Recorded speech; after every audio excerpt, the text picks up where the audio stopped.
Assalamu alaikum. In this video, I discuss histology of the stomach. Stomach contains 4 layers from within outward: mucosa, submucosa, muscularis externa, and serosa. Mucosa is formed by the lining epithelium, lamina propria, and muscularis mucosae. Submucosa is formed by the dense irregular connective tissue. Muscularis externa is formed by the obliquely arranged smooth muscle layer, middle circularly arranged smooth muscle layer, and outer longitudinally arranged smooth muscle layer. This is serosa. Serosa is formed by the connective tissue and outer simple squamous epithelium. The lining epithelium of the stomach is simple columnar epithelium.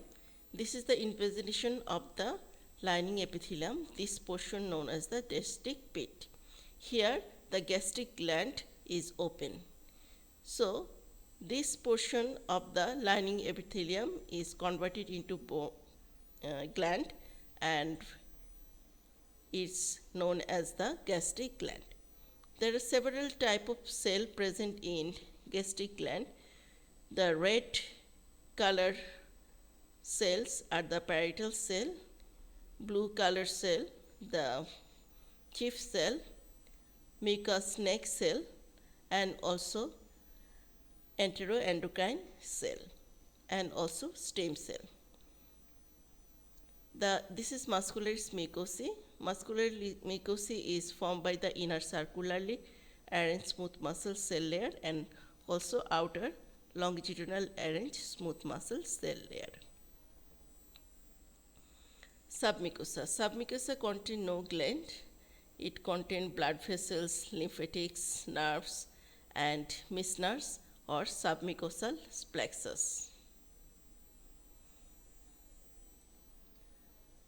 Muscularis externa, this is inner oblique layer, middle circular layer, outer longitudinal layer.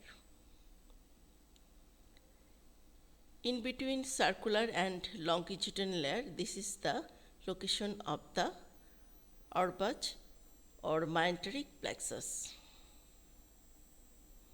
And last one is the serosa, formed by the connective tissue and simple squamous epithelium. So this is the summary of the histology of the stomach. If you like this video, please share this video, and thank you for watching.